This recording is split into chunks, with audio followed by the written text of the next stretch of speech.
Bueno, ¿esto qué son las regiones biogeográficas? Después de que, después de que la biogeografía, la ciencia, las ramas de la biogeografía se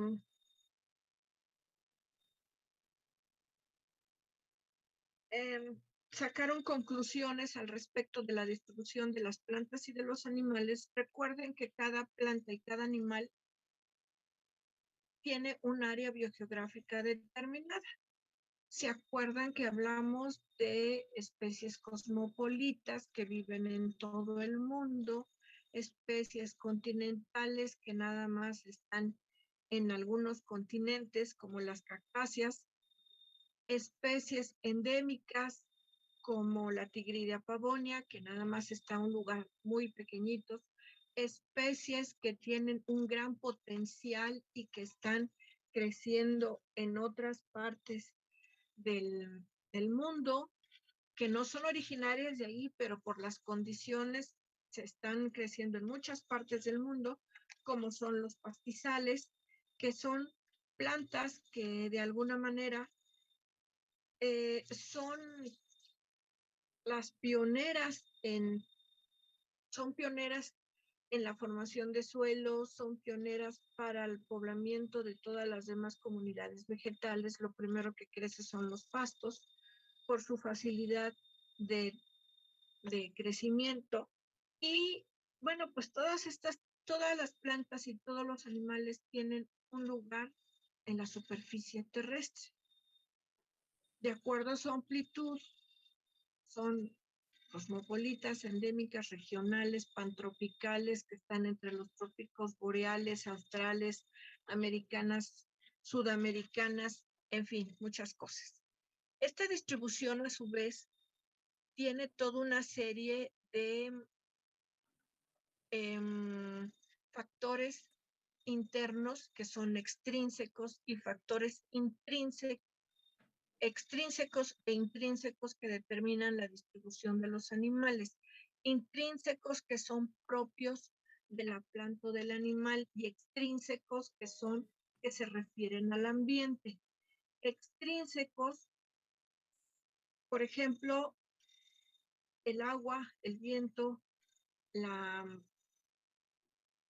el agua, el viento, una montaña, el tipo de suelo, eso va a hacer que ciertas plantas y que ciertos animales puedan crecer mejor en unos lugares y otros no, que se vean restringidos. Hay insectos que únicamente se localizan en algunas, en algún, llegan hasta cierto nivel de altitud y en cambio hay otros que no hay un freno salvo la temperatura ambiental que les impide ir a lugares más cálidos o más fríos. Otros sabemos que tienen unas extremidades muy largas y que se pueden desplazar por muchos kilómetros, que pueden volar, pero pueden tener una montaña y ya no la sobrepasan, entonces ya se quedan de cierto lado de un lado de la montaña y entonces tienen restricciones, pero esos son factores extrínsecos. Intrínsecos, por ejemplo, la cantidad de semillas que produce una fruta, la cantidad de crías que tienen ciertos animales, el periodo de gestación y otros factores que hacen que ciertas plantas y ciertos animales tengan una eh, mayor o menor facilidad para crecer o que se les impida ese crecimiento por la situación de su propio organismo. Entonces, bueno, son factores extrínsecos e intrínsecos que habría que más adelante hablar un poquito más al detalle sobre ellos, pero la distribución actual de todas las plantas y de todos los animales es consecuencia de todos los movimientos de todos los cambios que ha habido en la historia de la Tierra, desde el Paleozoico inferior, Paleozoico superior, Mesozoico, Cenozoico, etcétera, hasta el periodo actual, que es el Cuaternario. Millones y millones de años han pasado, y si ahorita estamos viendo un cambio rápido, radical por el cambio climático, acá pasaron cientos de años por esta situación. Hubo glaciaciones, hubo un periodo glacial, el periodo glacial que fue el más reciente, que nos trajo como consecuencia que las coníferas en México las tuviéramos hasta Chiapas y se prolongaran, y hay coníferas hasta Nicaragua, hasta la parte norte de Nicaragua. Entonces vean ustedes que por las glaciaciones se empujaron a las comunidades de coníferas hasta una parte tropical, y luego se quedaron restringidas a las montañas porque hubo plegamientos, y entonces se quedaron en esas zonas, lo cual se habla de una vegetación relicta. Y así podemos tener otros ejemplos. Y tenemos bosques grandes, impresionantes hacia la zona de Chiapas, en las lagunas de Montebello, lo cual eso nos indica que aquí el factor que permite que crezcan estas plantas en zona, geográficamente hablando, como tropical, es la altitud. Entonces, pues, las regiones biogeográficas son resultado de todos los cambios que ha habido a lo largo de la historia de la Tierra. La distribución actual de plantas y animales me dio estos patrones: las islas, el desgajamiento de algunas partes de los continentes. Le avisan a Kelly que ahorita se va a tener que volver a unir, por favor. El desplazamiento de los continentes, la ruptura,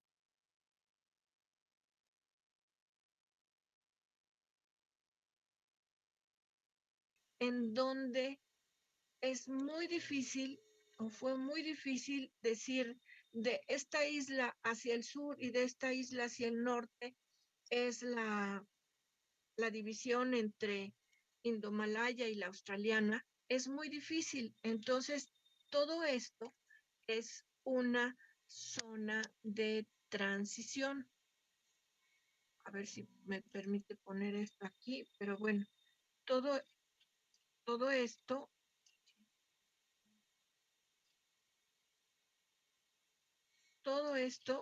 hacia el norte y hacia el sur prácticamente es una zona de transición. Esta zona de transición biogeográfica hace que se mezclen las floras y las faunas de la oriental indomalaya con la australiana. En el caso de la división entre la neártica y la neotropical pasa algo similar. Entonces tenemos de igual forma una zona de transición entre la región neártica y la región neotropical, que la tenemos mucho más acentuada en México. México, prácticamente el 90% del territorio nacional es zona de transición. ¿Eso qué consecuencias tiene? ¿Qué consecuencias tiene? Esto tiene, la principal consecuencia es la mezcla de floras y faunas de ambas regiones. Entonces, esto permite que tengamos una gran biodiversidad. Permítanme tanto.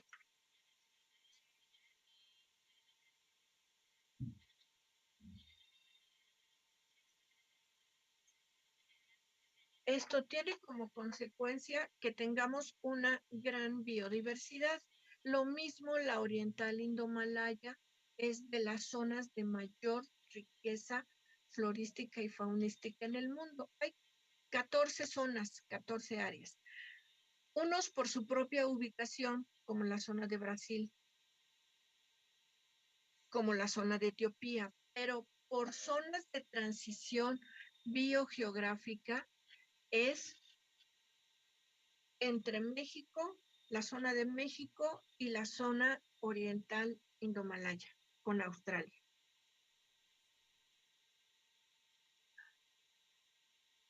Esto tiene muchas ventajas porque pues México tiene una gran biodiversidad y se debe a esta mezcla de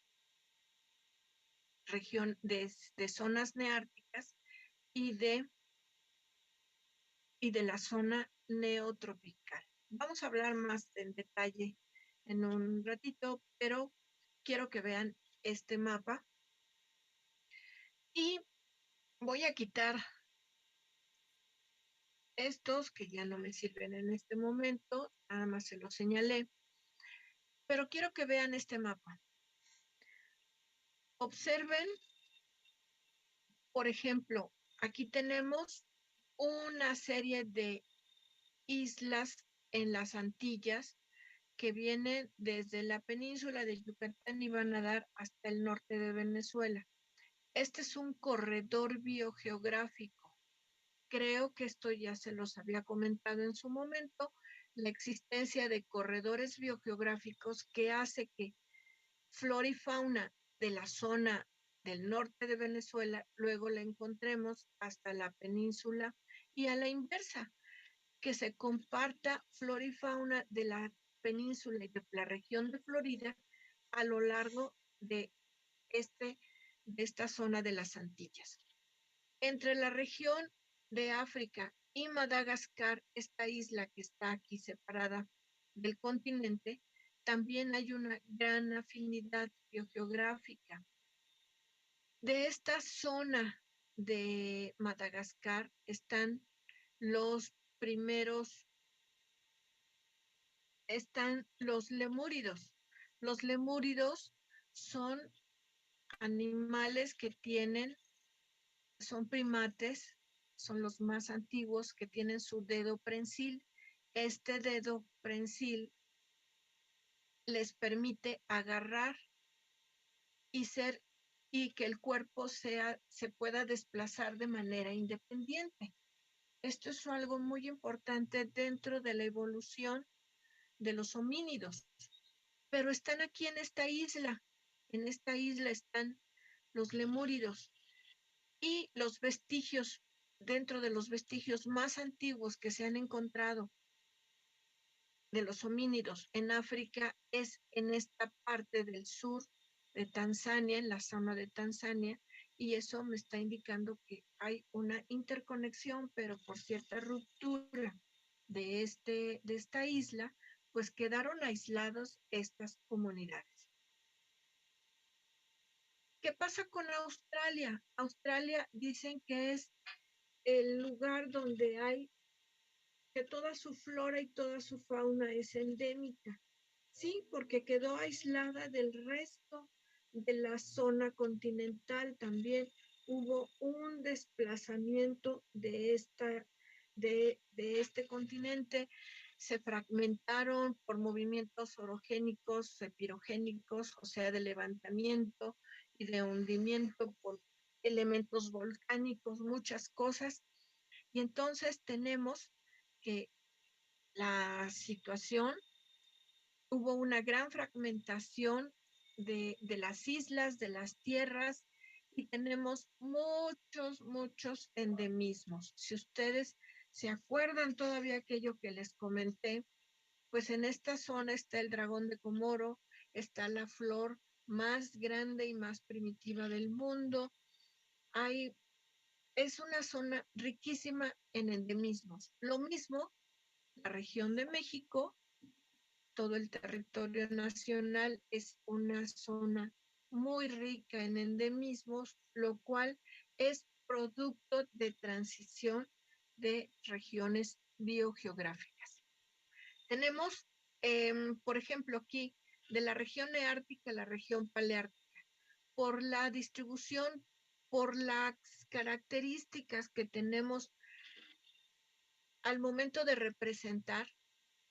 Tenemos al representar la superficie en un mapa. Aquí se ve aparentemente que están muy separadas, sin embargo, cuando vemos la realidad en el mapa, es un círculo polar que está muy cercano uno del otro. Está muy cerca toda esta superficie. Esto está muy cerca, están muy cercas. Las tierras convergen aquí en la parte norte, se unen y está el círculo polar ártico completamente congelado. Y tenemos también que hay especies muy similares en esta zona, por ejemplo, el reno, el caribú, el buey almizclero se parecen mucho. Entonces, es una misma, son de la misma, vamos a decir, la misma familia, pero que crecieron en diferentes partes y tienen su hábitat en ese lugar. Estuvieron aquí, están muy cerca uno del otro y viven en el círculo polar ártico. ¿Qué pasa entonces? ¿Se acuerdan que uno de ustedes habló sobre los puentes intercontinentales que dieron origen a la flora y a la fauna y que nos habló, de acuerdo perfectamente bien, de uno de ustedes, de sus compañeros, que habló de la similitud de los dromedarios, los camellos, la alpaca, la llama, la vicuña? ¿Por qué? Porque estuvieron juntas. En un momento dado se ha descubierto que estuvieron juntos estos animales, estos continentes, y que se formó ese corredor. Entonces hay que entender la distribución actual de de los continentes para poder comprender también la distribución actual de plantas y animales. ¿Por qué hay esa gran riqueza de endemismos en ciertos lugares, como en México? Porque tenemos dos regiones que se juntan. Lo mismo pasa en la región indomalaya y la australiana, entre la paleártica y la indomalaya, pero en la zona este de China. Es una zona riquísima en endemismo. La oceánica son endémicos por la cantidad de islas. La australiana hay una gran cantidad de endemismos por las islas. Y así esto se presenta en las regiones biogeográficas. Voy a presentar otro esquema que está mucho más detallado, pero de igual forma habla de las regiones biogeográficas, en donde la región neártica y la neotropical las nombra como el reino holártico. La neártica y la paleártica, neártica y paleártica, las une como el reino holártico. Luego, el reino neotropical, tenemos aquí que lo va subdividiendo en regiones. El reino paleotropical lo subdivide en regiones. El reino australiano se subdivide también en regiones. Aquí hay uno que no nombramos anteriormente, el reino capense, el reino antártico, y vamos a ver qué hay. Aquí tienen que ver este mapa con mucho detenimiento. Perdón, ¿ya ven el mapa? Sí. ¿Sí? Sí. Okay. Bueno, aquí tienen que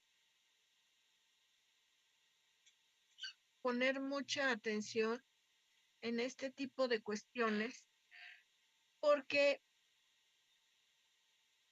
se habla de reinos. Cada reino se subdivide en región. A su vez, cada región dentro de cada uno de estos grandes lugares se subdivide en provincias y en dominios, pero nada más nos vamos a quedar hasta aquí. Vamos a admitir a Mario. Muy bien, Mario. Y entonces tenemos esta situación. Vean ustedes México, la República Mexicana. Dice reino neotropical por una parte y por otro lado reino holártico. Tenemos reino neotropical y reino holártico. ¿Cuál es la frontera, el límite entre uno y el otro? Pues por un lado se habla, se penetra la parte de Nuevo León como como el límite entre una y otra región, pero en la realidad se reconoce que únicamente la parte que es 100% holártico de México es, aunque aquí no está contemplado, es la parte de Tijuana y Ensenada. Esa parte donde está Tijuana y Ensenada es la parte que es 100% holártico, de flora y fauna holártica.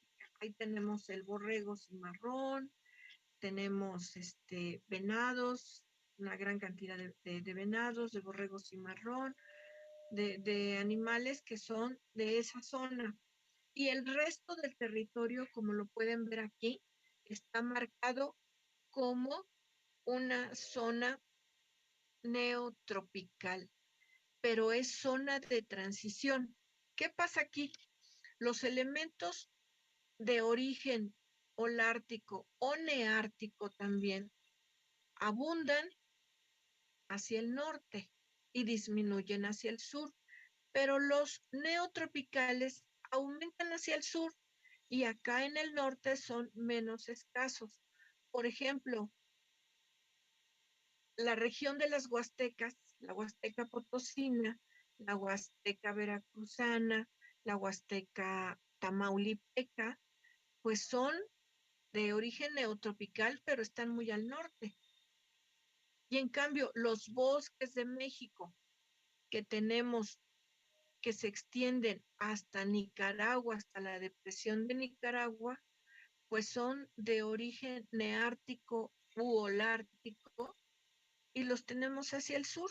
Las víboras de cascabel que son neotropicales, son tropicalonas, no las tenemos hacia el norte o disminuyen mucho hacia el norte porque el clima no es propicio para las víboras de cascabel en la zona norte.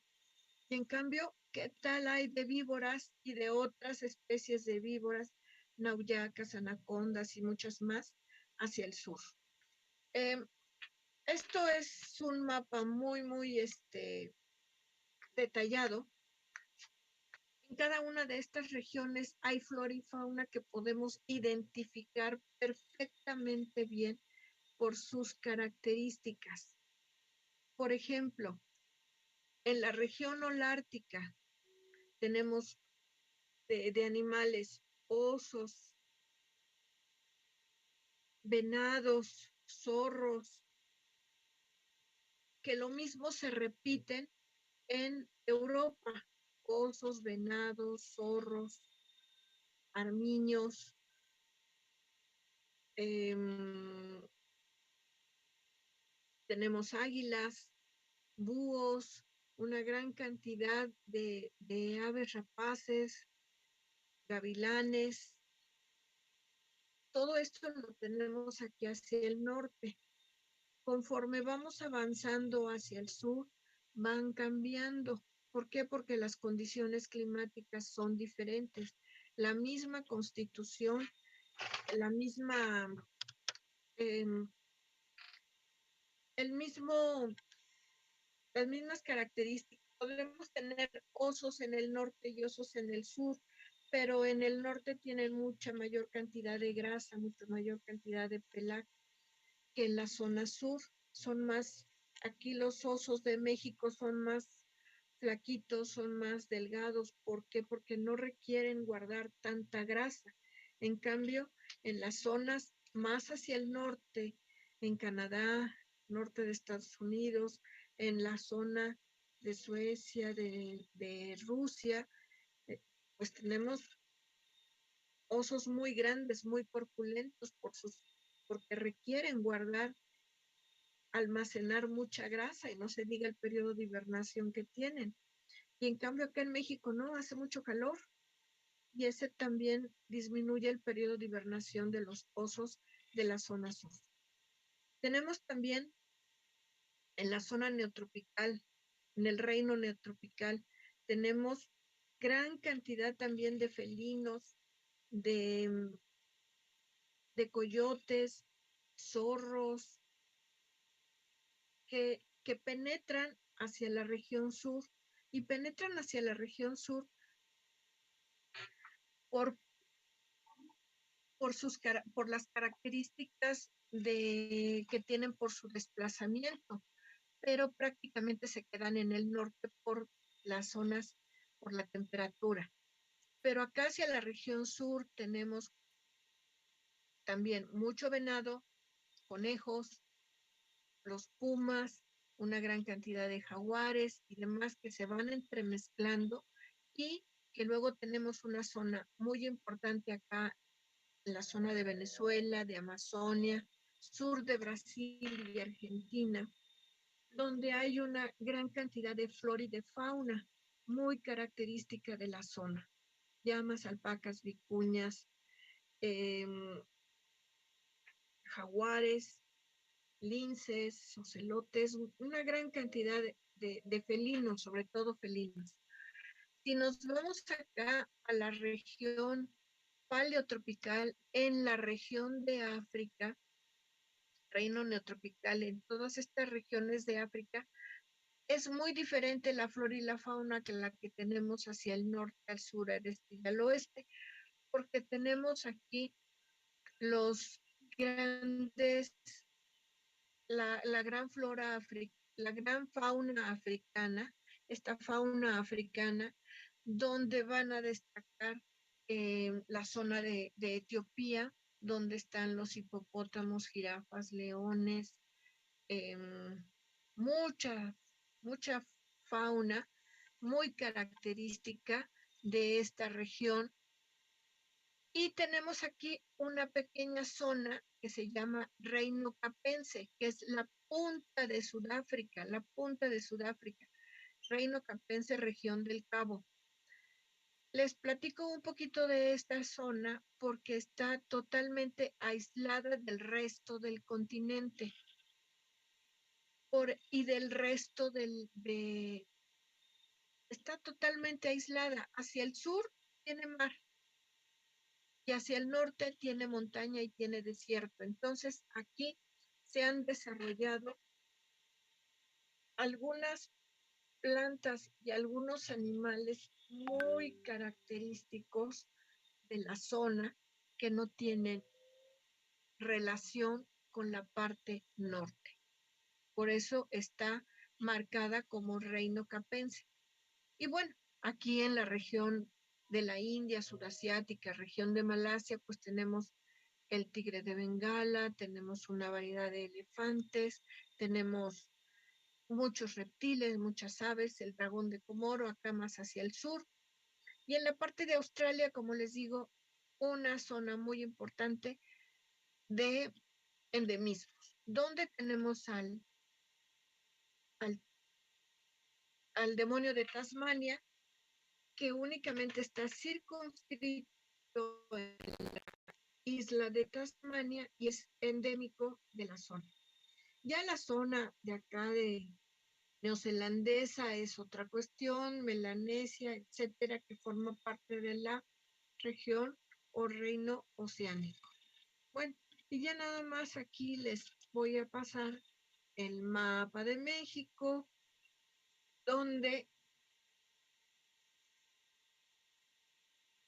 es un pequeño mapa donde se presentan las regiones biogeográficas de México dependiendo los autores. Aquí nada más esta chiquita del norte, esta cuñita que tenemos al norte, es región neártica.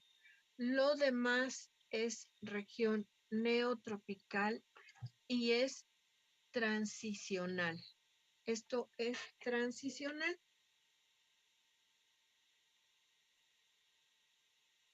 ¿Y qué ventajas y qué desventajas tenemos con región que exista estas dos regiones y que seamos zona de transición? Pues tenemos la ventaja.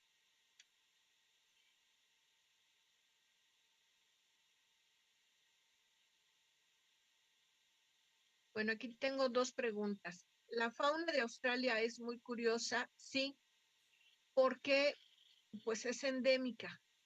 Es endémica, tuvo un aislamiento geográfico muy importante, muy importante. Y pues, como saben ustedes, por ese mismo aislamiento hay animales, los mamíferos, pues son monotremas, o sea que tienen una bolsa y ahí tienen únicamente a sus crías, no se terminan de formar como el resto de los mamíferos. Y que Alejandra dice que es solo en Sudáfrica, sí, esta parte de la región capense es únicamente Sudáfrica. Bueno, aquí tengo el mapa de México, donde están provincias biogeográficas. También hay un cuanto decir que son eh, la nomenclatura, pero por ejemplo habla de región neártica, que es únicamente esta partecita pequeña, la región, luego habla de la zona de transición mexicana de montaña, que son todas las sierras madres, zona de transición mexicana de montaña. Luego habla de sierras meridionales que están hacia el sur. Habla también de que todas estas que son la neártica, que yo les mencioné que es 100%, y las zonas de transición y las sierras meridionales, este autor las considera como neárticas. Y todo lo demás lo considera como neotropical. Neotropical árido del norte, neotropical altiplano mexicano, árido del norte, altiplano mexicano, neotropical subhúmedo y húmedo de Mesoamérica, y luego tenemos otro que es húmedo, que es esta parte. Bueno, entonces, esto ya si lo ponemos a ver con detenimiento de distribución de flora y de fauna, pues vamos a encontrar una lista inmensa, interminable de flora y de fauna de México. Endémica, no endémica, pero es una gran riqueza. ¿Qué consecuencia tiene que tengamos esta gran riqueza florística y faunística? En la siguiente lámina se los voy a decir, pero cada entidad federativa tenía su inventario de flora y de fauna. Cada entidad lo tenía, y también se hacía inventario de flora y de fauna de muchas partes de México, haciendo del sur, el inventario del norte haciendo del sur. Los investigadores, depende las características, las afinidades que tenían, lo hacían también de la zona que más, lo hacen de la zona de estudio que más les gusta, que más les atrae. Y entonces no existía una zona que, que agrupara a todos los inventarios de flora y de fauna, porque cada investigador hacía su inventario de la zona de estudio. Y de aquí surge una institución que se llama CONABIO. seguramente han oído hablar de ella, de la CONABIO, y es la institución más importante de México que tiene entre sus objetivos el reconocer, el identificar y el hacer todo un inventario de la flora y de la fauna mexicana. La CONABIO no se formó hace tanto tiempo como la Semarnat, que es la Secretaría de Medio Ambiente y de Recursos Naturales, pesca, creo que es pesca también, sino que la CONABIO tiene una formación por ahí, si no me equivoco, de 1980, con el rector, bueno, estaba en ese entonces, se unió la UNAM, bueno, se unió más bien el Instituto de Ecología con otras instituciones, se formó la CONABIO, es un organismo descentralizado del gobierno federal y es el que tiene todo el inventario de flora y de fauna. Día a día se va actualizando, se van agregando especies, se están dando a conocer y la CONABIO, pues si no sabían ustedes o a lo mejor ya se los habían platicado, la CONABIO queda cerca de Ciudad Universitaria, pasando Perisur, pasando Periférico, ahí está en esa esquina, está la CONABIO. Y ahora, ¿cuál es el resultado de toda esta riqueza florística y faunística de México? Pues dice que todo lo anterior ha resultado fortuito para México, pues posee un alto grado de diversidad que lo colocan en el cuarto lugar a nivel mundial en cuanto a diversidad biológica se refiere. El quinto lugar en diversidad de plantas vasculares con 23.424 especies. ¿Esto qué quiere decir?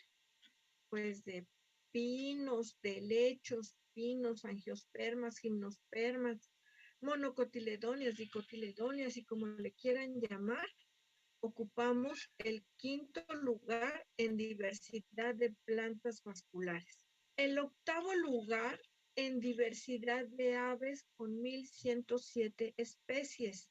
Fíjense, el octavo lugar. El primer lugar lo tiene Colombia. El tercer lugar en diversidad de mamíferos con 535 especies. El segundo lugar en diversidad de reptiles con 804 especies. Fíjense, el segundo lugar con 8 de diversidad de reptiles. Y el quinto lugar en diversidad de anfibios con 361 especies. Esto es muy amplio. Esto es una gran riqueza natural de México. ¿A consecuencia de qué? De su ubicación geográfica. Su ubicación geográfica. De que estamos rodeados por ambas costas de mares, que somos un puente entre el norte y entre el sur, que tenemos una gran variedad de microclimas. ¿Se acuerdan que hablamos de más de 30 climas? ¿Se acuerdan los que llevaron conmigo? A lo mejor ni se acuerdan, ¿verdad? Que además de los microclimas había una gran cantidad de suelos, de, de tipos de vegetación, casi 50 tipos de vegetación, pues ahí está reflejado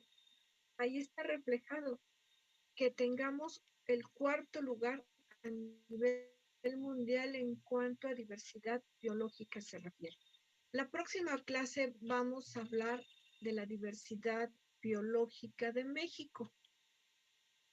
Vamos a hablar de la diversidad biológica, de qué es lo que hace que México, ahorita ya se los adelanté un poco, tengamos esas características y nos vamos a divertir la próxima clase en cuanto a este tema se refiere. ¿Alguna pregunta, chicos y chicas? ¿Alguna pregunta que quieran hacer? Yo tengo una pregunta. A Con ver, respecto a a ver, que vimos que respecto a la historia del planeta se fueron subdividiendo lo que serían estas regiones, bueno, dividiendo. ¿Qué es lo que pasa cuando el hombre mete mano y, por ejemplo, saca especies de tal lado y las mete y las incorpora en otro y cosas así? ¿Ahí hay un desequilibrio o algo?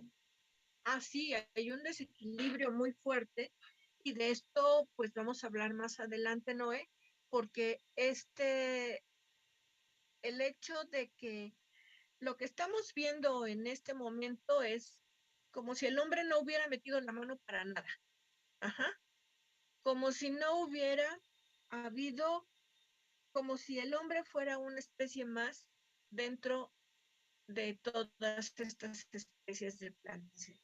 Bueno, ese es un decir, porque el hombre ha metido mano desde que el hombre ha estado en la superficie de la Tierra y se ha desplazado y ha llevado toda una serie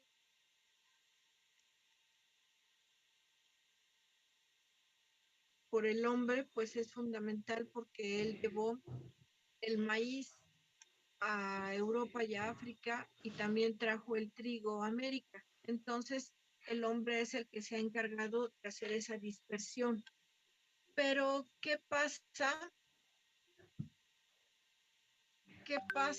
con, eh, permítanme tantito, qué pasa con cuando se lleva una planta o un animal y afecta el entorno? Bueno, pues hay un desequilibrio muy fuerte. Nosotros lo hemos mencionado en repetidas ocasiones, bueno, cuando estábamos en medio biofísico, y ustedes lo expusieron también, el caso del, el caso de los conejos en Australia, el caso de los conejos en Australia, que fue uno de los casos más difíciles y más impactantes de erradicar. Y lo hemos visto aquí en México con el caso del eucalipto, con el caso de las cabras en las zonas en, de las cabras en las zonas de México, en las islas de México, cómo son animales que están afectando por completo al entorno. Este es un tema muy interesante que vamos a hablar más adelante con relación a las plantas y a los animales invasores, tal cual, especies invasoras, y cómo han afectado la, cómo han afectado otros ambientes. El caso de los conejos, que lo vuelvo a repetir, el caso de los nopales en Europa. Aquí en México utilizan mucho una planta, y esto lo digo también por los paisajistas. En México utilizan una planta muy bonita que se llama, y a mí me gusta mucho, se llama lantana. La lantana también se conoce en otros lugares como cinco negritos. ¿Sí ubican la planta? La lantana, ¿sí? Que tiene tonalidades rosas, amarillitas, en fin, muy bonita. Sí, Pues Lantana Camara, esta ¿no? planta, ¿mande? Ujú. Lantana Camara, sí. Sí, la lantana es una de las plantas que está clasificada como una de las plantas más invasoras de hábitats en Europa.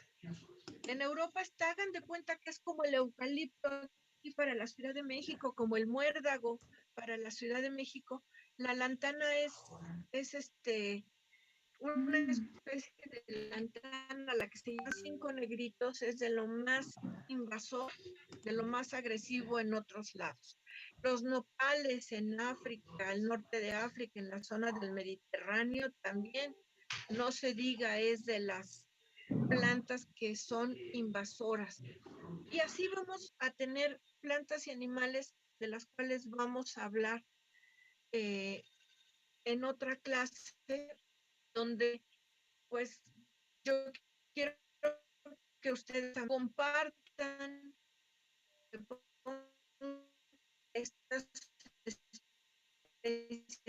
vegetales en otros lugares que no son sus lugares tienen depredadores,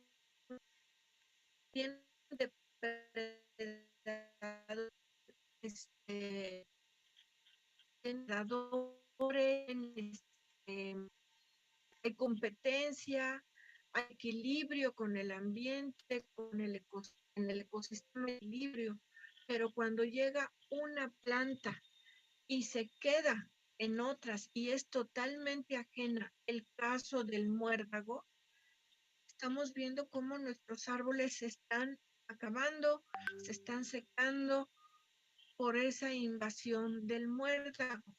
Vemos el eucalipto gana terreno en otros lugares y merma las poblaciones naturales aquí en la Ciudad de México.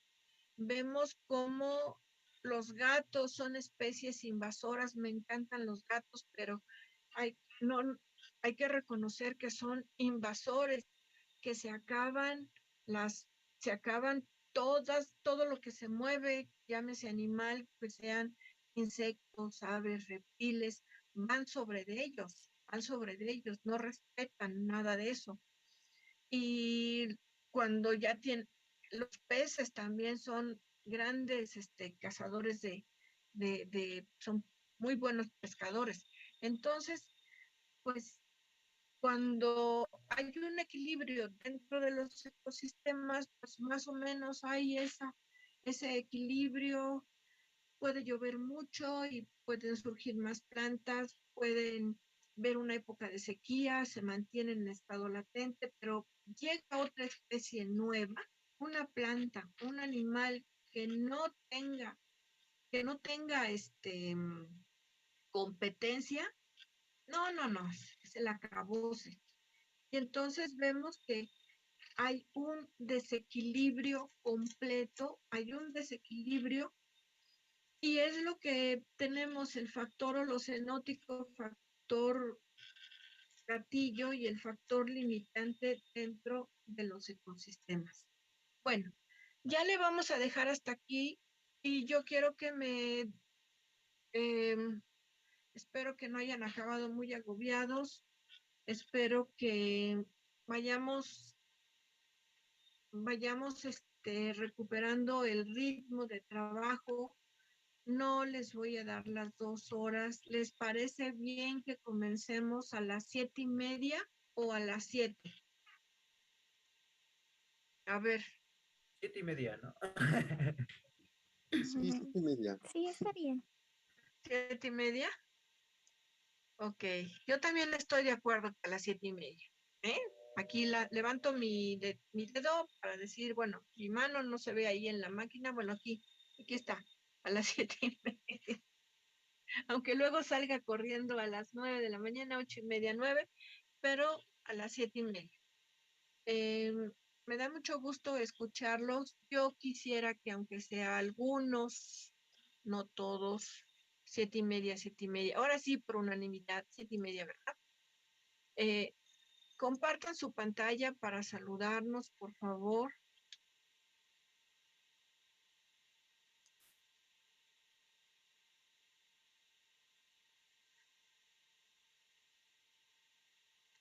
Compartan su pantalla. Me da mucho gusto verlos. Emanuel, qué gusto verte. Loé, Fernanda, Enrique, Frida,